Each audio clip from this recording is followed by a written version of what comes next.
Bueno, buenas tardes. Vamos a iniciar la clase, vamos a abrir el material pertinente y hasta mientras vamos a estar admitiendo a los compañeros.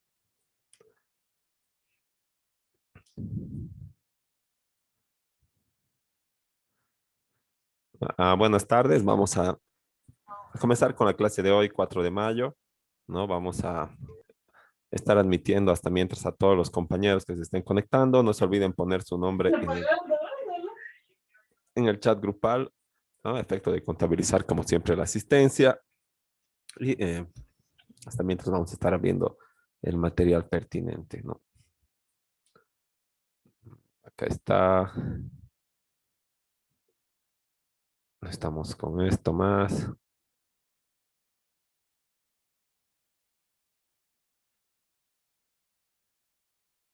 ¿no? Entonces vamos avanzando con esto, ¿no? Hasta donde nos hemos quedado aquí en la segunda parte del tema número 5, ¿verdad? Que eh, es los métodos o la metodología que se aplica en el derecho. Y ya habíamos visto en primera instancia, ¿verdad?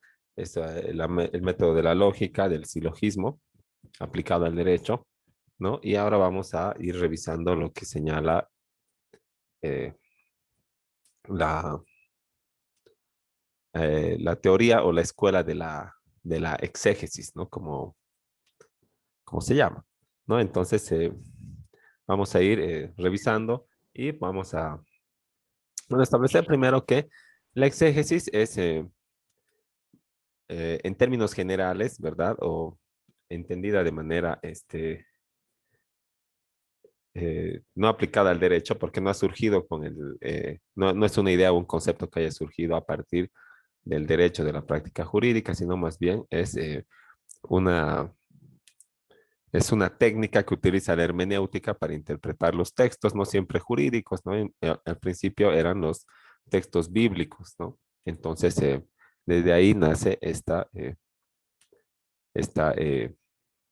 este concepto de la exégesis, ¿no? Y luego se aplica al derecho con el nacimiento de la escuela francesa de la exégesis del derecho, ¿no? Entonces, esta exégesis es la interpretación o la explicación de algo.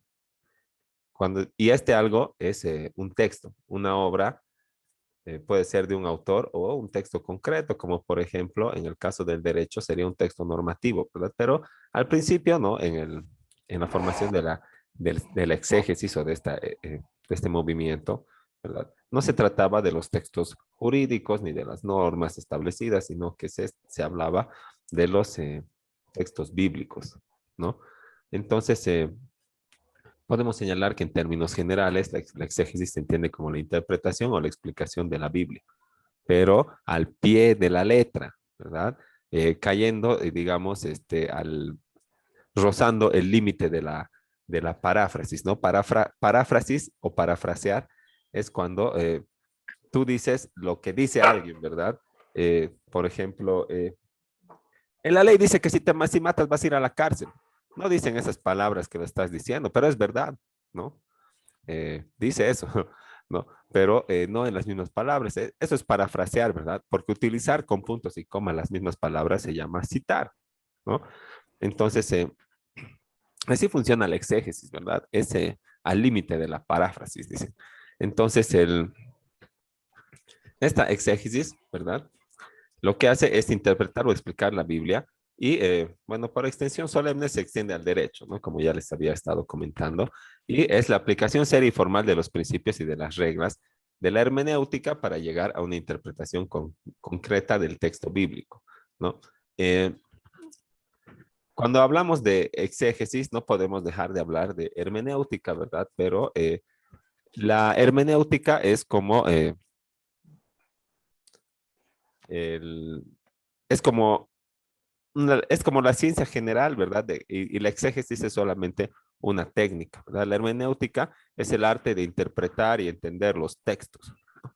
Y la hermenéutica es una técnica perdón, la exégesis es una técnica de la hermenéutica que hace esta interpretación y esta lectura de los textos, pero en sentido literal, ¿no? no se da en libertad de interpretar nada, ¿no? Entonces todo está en el texto, ¿no? Entonces, para llegar a una interpretación correcta del texto, en este caso del texto bíblico, hay que seguir el significado de las palabras que contienen o de las que está compuesto este texto. Por ejemplo, en el pasaje de Juan, ¿verdad? En el capítulo 2, inciso, versículos 15 al 17, en la primera línea señala, no améis al mundo ni a las cosas que están en el mundo, ¿no? Entonces, si lo vamos a tomar al pie de la letra, ¿no? Bueno, no vas a amar a nada, pues, ¿verdad? Pues todo está en este mundo, ¿no? ¿Qué cosa no está en el mundo, ¿no? Entonces, bueno, de una manera exegética habría que interpretarlo así, ¿verdad? Al pie de la letra. Entonces, esta exégesis es la explicación de un texto concreto, ¿no? Y extrae el sentido de la aplicación de ese mismo texto, o sea, del sentido de sus palabras, ¿no? Ahora, cuando nos vamos a ir a la escuela de la exégesis en el sentido del derecho, ¿verdad? Tenemos que hablar primero de sus antecedentes, ¿no? Y podemos señalar que esta expresión de escuela de la exégesis, ¿no? El, ha surgido recién con el Código Napoleón de 1804, ¿no? Porque todos con un grupo de comentaristas, de juristas de alta estima, ¿verdad? De alto nivel, entonces señalaban que, digamos, el código era, entre comillas, perfecto, ¿verdad? Y que iba a normar las relaciones jurídicas privadas de las personas de aquí al sin tiempo, ¿no ve? Porque sus normas se consideraban que estaban tan bien realizadas, que eran válidas en todo tiempo y lugar, ¿verdad? Y que no iba a haber cambios sustanciales como para cambiar el código. Entonces, ¿qué decía? Que el derecho había que hacerlo, había que aplicarlo eh, solamente al pie de la letra, ¿no? Y como se iba a aplicar al pie de la letra, pues había que enseñarlo al pie de la letra, ¿verdad? Entonces, en la cátedra de aquellos tiempos, ¿no? En las escuelas de derecho, de acuerdo al método de la exégesis, tenían que leer uno por uno los artículos de cada ley para extraer de ahí el significado y explicar o impartir las diferentes materias del derecho, ¿no? Sin tomar en cuenta otros aspectos doctrinales, sin tomar en cuenta otras interpretaciones, ¿no? Y nada que no esté expresamente establecido en la ley, ¿verdad? Entonces, desde ya parece que es limitativo, ¿verdad? Este método de la exégesis, ¿no? Entonces, al, al final bueno, solamente dura como un siglo este movimiento de la exégesis, ¿no? Y al final de este periodo, llegando a los 1900, ¿verdad? En los finales de los 1800, ya empieza a ser muy criticada la escuela por diferentes factores. Por ejemplo, se referían a que no reconocía el carácter dúctil o qué se llama, mutable del derecho. O sea, el derecho no iba a cambiar, ese código no iba a cambiar, ¿verdad? Según ellos. Entonces no se permitía que el derecho se adecúe a la realidad social, lo que estaba mal desde todo punto de vista, ¿no? Y esa era la principal, digamos, crítica que se hacía a este movimiento de la exégesis, ¿no? Entonces, lo que se pretendía y lo que estaba mal, ¿verdad? Era que la ley o la letra de la ley era suficiente para que el, se resuelva o se norme todas las relaciones jurídicas que se vayan a presentar entre las personas, ¿no? Y eso es de verdad incorrecto, pues, ¿verdad? Porque todos ya sabemos que el derecho es mutable, es cambiante, y la única fuente del derecho no es pues el legislador, ¿verdad? No es la ley. La fuente del derecho también son las costumbres, ¿verdad? Y las costumbres nadie las escribe, ¿no? Entonces, digamos, por ahí van las críticas a este movimiento, pero este movimiento surge desde digamos, la exégesis, viene apoyada de la ilustración, ¿no? Que la ilustración es como abandonar las explicaciones míticas, ¿verdad? Cuando se ha abandonado el,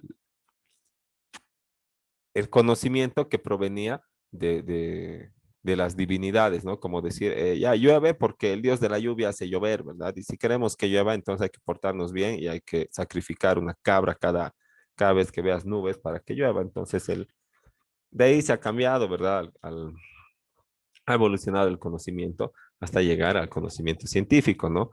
Y ese periodo, ¿verdad? De evolucionar, de despertar del conocimiento, como ya habíamos señalado, creo, en el primer tema, se llama la ilustración, ¿verdad? Entonces, producto de esta ilustración viene pues la exégesis, ¿no? Y el, una de las consecuencias de esto es que, digamos, como que se intenta desconocer la moralidad, se intenta quitar el carácter humano a las personas, ¿no? Para solamente atenerse a lo que establece, en este caso, el texto muerto de la ley, ¿no? Entonces, desde ese lado, va a ser más criticado, ¿no? El, ahora, este método, ¿no? Como así a grandes rasgos, hasta ahora lo hemos expuesto y lo hemos explicado, ¿no? De acuerdo a varios autores, conduce a un casuismo que es, digamos, peligroso para el sistema jurídico, ¿no? Y vamos a pasar a explicar por qué, ¿no? Este método exegético, al pretender normar todas las relaciones jurídicas o todas las situaciones con consecuencias jurídicas que vayan a presentarse, van a ir promocionando la creación de nuevas normas y nuevas normas y nuevas normas y nuevas normas, ¿verdad? Todo el momento el legislador va a estar emitiendo normas. Entonces, para que normen cada caso nuevo que se vaya presentando, ¿no? Ahí se ha presentado otro caso, no hay ley, hay que hacer ley. Otro caso más, hay que hacer ley. Otro caso más, hay que hacer ley, ¿no? Entonces, se quita digamos, la labor interpretativa, ¿no? De los jueces, de los que aplican el derecho, y lo único que hay que hacer es crear más y más y más y más normas. Entonces, ¿qué va a haber? Va a haber una infinidad de normas, ¿no? Un caos jurídico por tanta norma que va a estar vigente. Y como va a existir tantas normas vigentes, eh, siempre se va a caer en que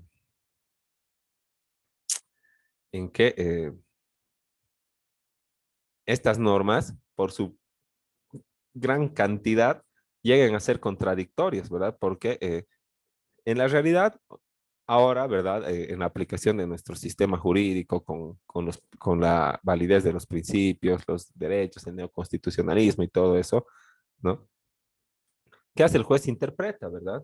Interpreta la ley y da una solución intentando no afectar los derechos, ¿no? Y además que se adecue también uno a las normas, a los principios, que no viole los derechos fundamentales establecidos en la Constitución, ¿no?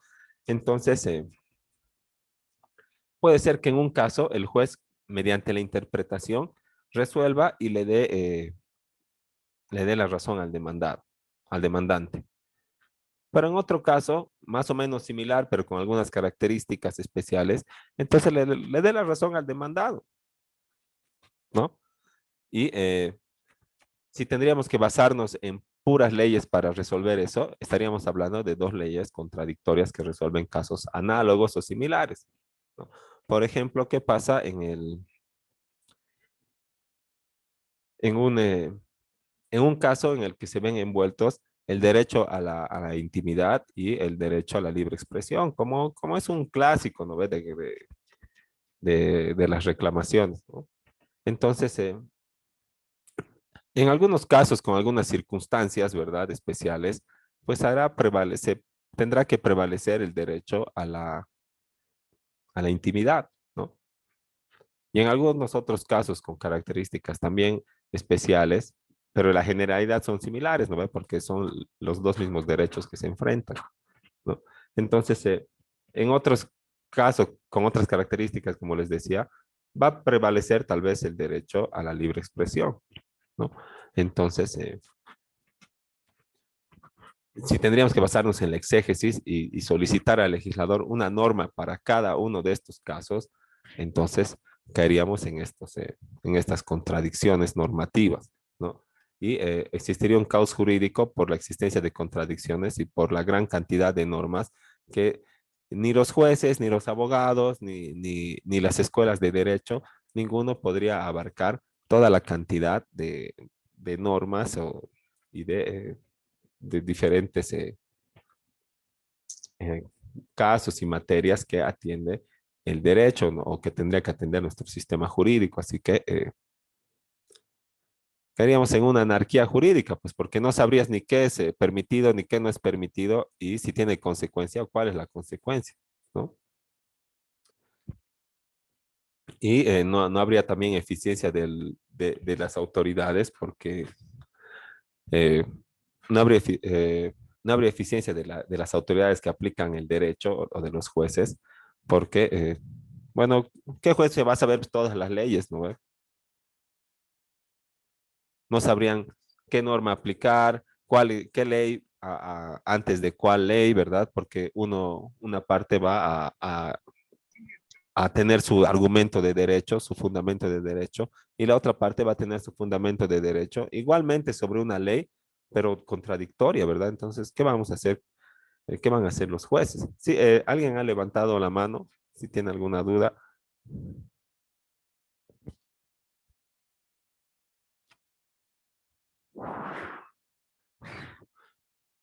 Bueno, si hay dudas, interrumpen nomás, o comentarios, o aportes, y si, bueno, no, o tal vez no les funciona muy bien el micrófono, también lo podemos hacer por escrito, ¿no? Para que también se responda en este medio. Entonces, vamos avanzando, ¿no? El, Vamos a revisar el chat, no se olviden poner su nombre, ¿no? Para contabilizar la asistencia.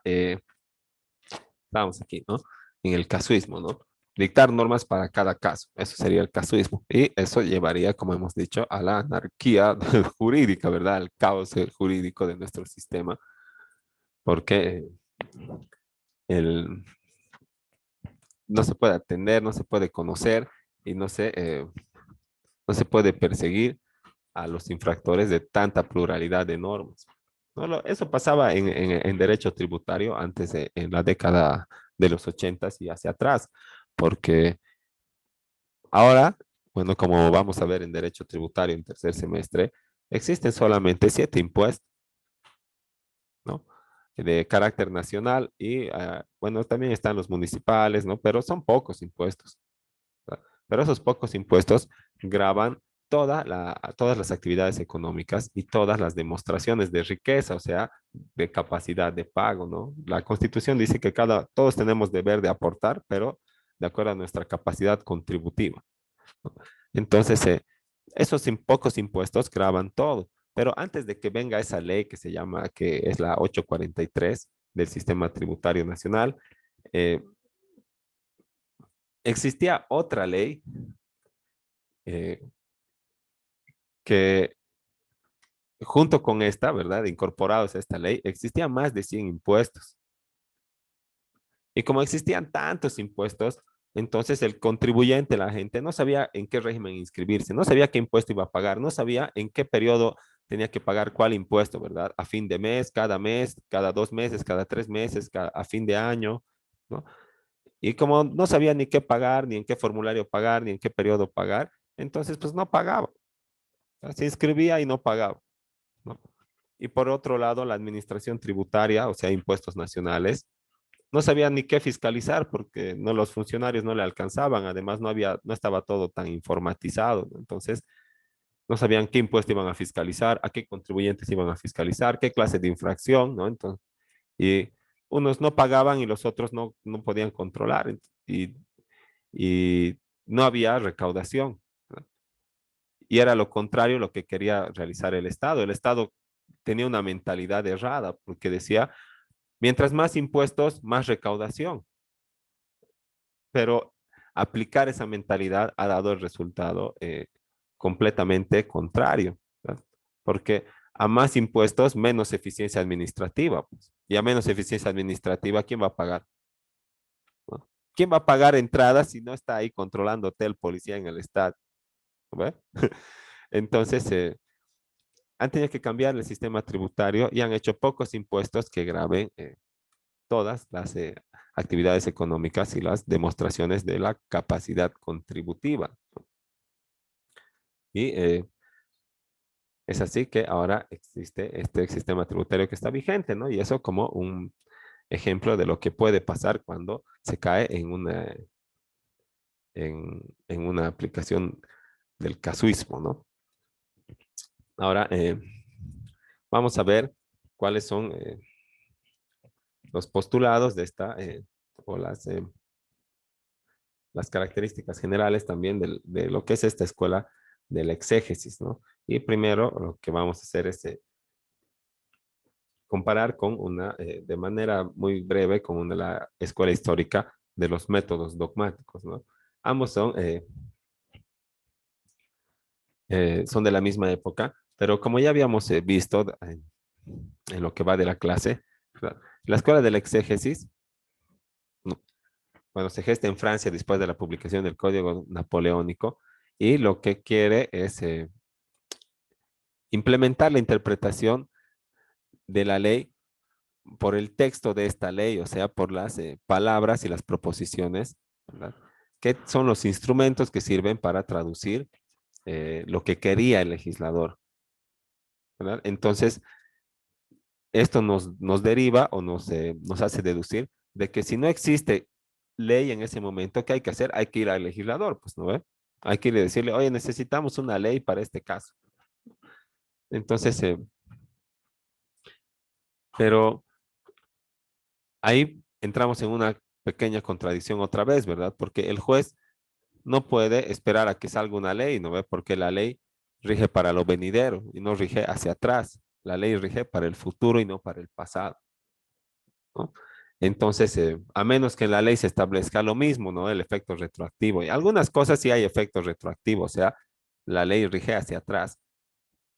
Por ejemplo, en materia penal, aunque no crean, ¿no? Cuando beneficia al imputado, se aplica con efectos retroactivos, ¿no? Luego, o sea, cuando beneficia al posible delincuente, ¿no? Después, en materia laboral, o sea, de derecho del trabajo, cuando beneficia al trabajador, también se va a aplicar con carácter retroactivo, pero eso dice el Código del Trabajo, eso dice el Código de Procedimiento Penal, ¿verdad? Entonces, la regla general es que se aplique hacia adelante y no hacia atrás, ¿verdad? Y además, el juez no puede excusarse digamos, de dictar sentencia, no puede excusarse de resolver un litigio que están poniendo a su conocimiento, solamente con la excusa de que no hay ley, ¿verdad? Entonces, ¿qué hacemos en el método exegético o como jueces en la época del auge del exégesis, cuando nos ponen un caso que no exista ley, ¿no? Como dice nuestra diapositiva, vamos a tener que eh, intentar pensar como el legislador, pues. No, vamos a tener que intentar reconstruir el pensamiento contenido en la ley, ¿no? ¿Y de quién es el pensamiento? El pensamiento del legislador que ha dictado la ley. Entonces vamos a tener que intentar imaginarnos estar en los zapatos de esa persona en ese momento, ¿verdad? En la asamblea o en el parlamento o en el senado o algo así, y decir, ¿qué diría yo si fuera él, verdad? Y para resolver este caso, como en el espíritu de la norma, hay que intentar deducir el espíritu del legislador, ¿no? Como por ejemplo en ese caso que les he planteado del anticrético, ¿verdad? Podríamos decir que el espíritu del legislador en el artículo 1432, donde da la preferencia al anticrético, ¿verdad? Donde dice que se va a cobrar el anticrético con preferencia a cualquier otra creencia.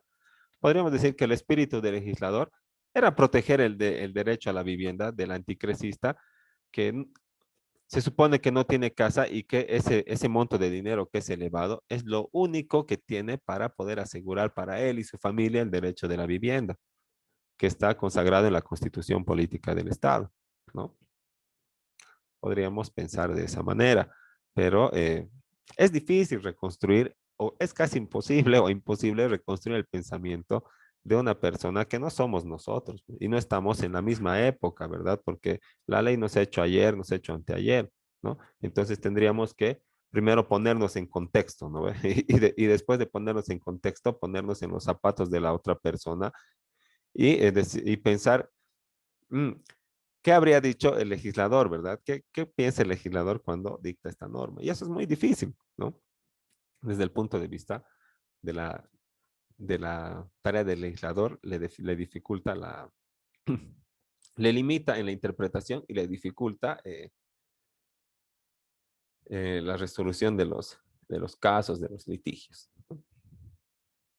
Entonces, esta escuela del exégesis ha tenido su enemigo acérrimo, ¿no? Su antítesis, que se llama la escuela histórica de los métodos dogmáticos, ¿no?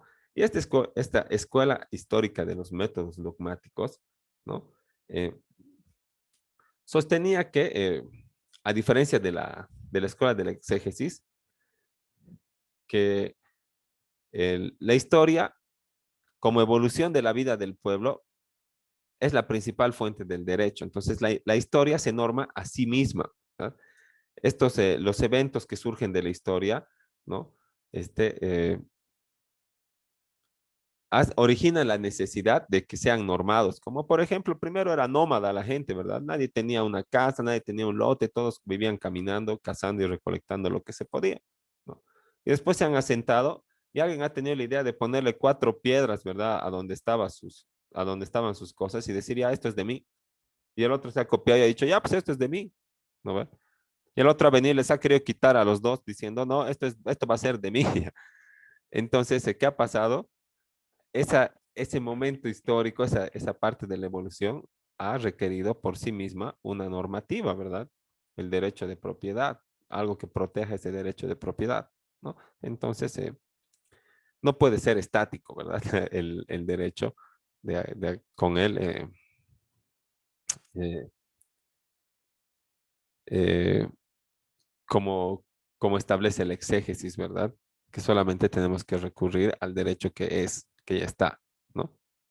Entonces, y que de acuerdo a los intérpretes, a los comentaristas del Código Napoleónico, iba a estar vigente en todo tiempo y lugar, pues, ¿no? Entonces estaban desconociendo esta evolución, este desarrollo de la sociedad, ¿no? Entonces, consecuencia de esta evolución, ¿no? Señala también esta escuela que cada periodo de la historia de un pueblo es continuación y desarrollo de las edades pasadas. Entonces seríamos como una novela, ¿verdad? Cada pueblo seríamos como una novela en el que nuestra primera sociedad ha escrito el primer capítulo y en el que las posteriores edades tienen que escribir los siguientes capítulos tomando en cuenta siempre el anterior, ¿no? Entonces, no podemos negar nuestro pasado para poder evolucionar como sociedad, ¿no? Entonces, es siempre cambiante, mutable y en desarrollo. Y los preceptos legales deben ser transformados por el intérprete. O sea, está bien, ¿verdad? La escuela de la histórica de los métodos dogmáticos dice, sí, está bien, hay leyes vigentes que están vigentes en cierto tiempo y en cierto lugar determinados para las personas que en ese tiempo y en ese lugar estén bajo su régimen, ¿no? Pero estos preceptos, señalan, tienen que ser transformados por el intérprete. ¿Quién es el intérprete? Pues el juez, ¿no ve? Dentro de ciertos límites, o sea, tampoco se puede ir al dibujo libre el juez, ¿no ve? Y resolver lo que le venga en gana por su voluntad y sus principios, ¿no? Entonces, tiene que tener ciertos límites, pero este intérprete tiene que eh, transformar o adecuar los preceptos legales en armonía con las circunstancias o el contexto del momento, ¿verdad? Con los valores sociales predominantes en ese contexto histórico determinado, ¿no? Y y con las costumbres, con los usos, ¿no? Para que esta interpretación, ¿verdad? Del juez que va a estar traducida en la sentencia también sea aceptada por la sociedad, que es el último, digamos, crítico de la sentencia, ¿verdad? Porque si una sentencia no condice con los valores sociales, ¿qué va a pasar? Mujeres de fuego, pues, en la San Martín, ¿verdad? Y al juez lo van a linchar porque ha sacado una sentencia que no tiene ni pies ni cabeza y al final lo ha liberado al feminicida, ¿no? Por ejemplo. Entonces, por eso es importante que el intérprete armonice la ley con las circunstancias o con el contexto, ¿no? Ya se nos va a terminar el tiempo en estos minutos, así que si tienen alguna duda hasta aquí, algún comentario o algún aporte, entonces les escuchamos. En caso de que no, nos vamos al receso y volvemos en 10 minutitos.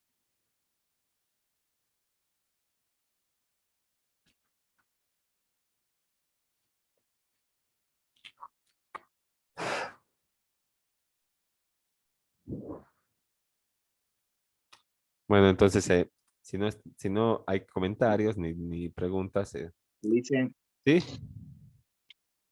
o sea, hay una diferencia clara, ¿no? Entre estas dos escuelas. O sea, necesito un poquito más, quería que explique.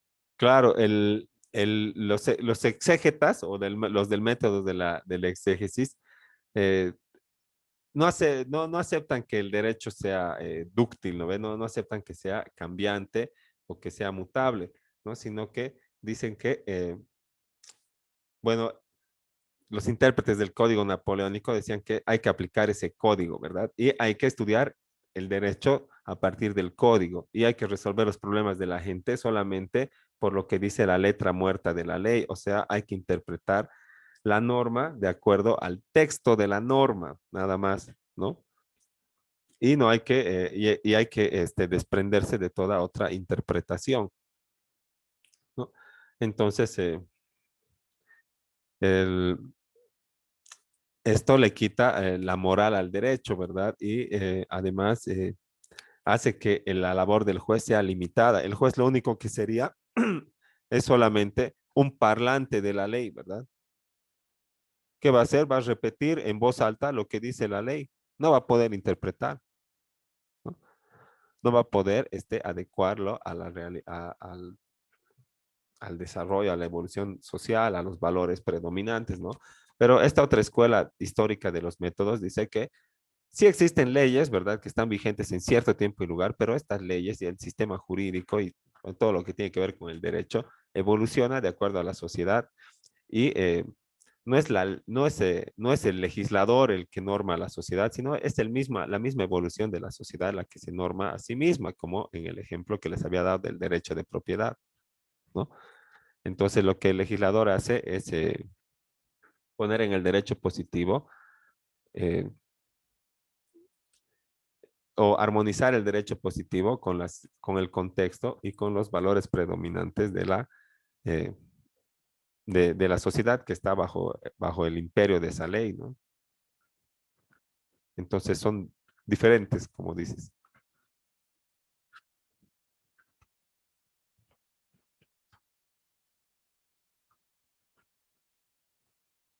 ¿Te queda alguna otra duda, tal vez, o algo que ampliar?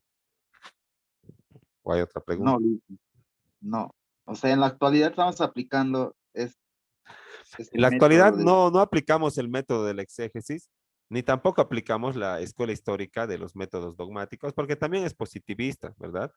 Porque no solamente vamos a tomar en cuenta el desarrollo social, ¿verdad? Vamos a tomar en cuenta el principio de los principios del derecho, vamos a tomar en cuenta eh, lo que establece la constitución política del Estado, vamos a tomar en cuenta lo que establece,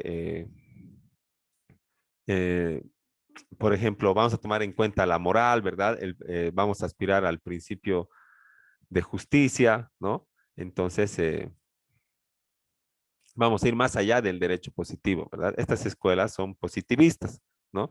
Lo que nosotros aplicamos ahorita se llama neoconstitucionalismo, ¿no?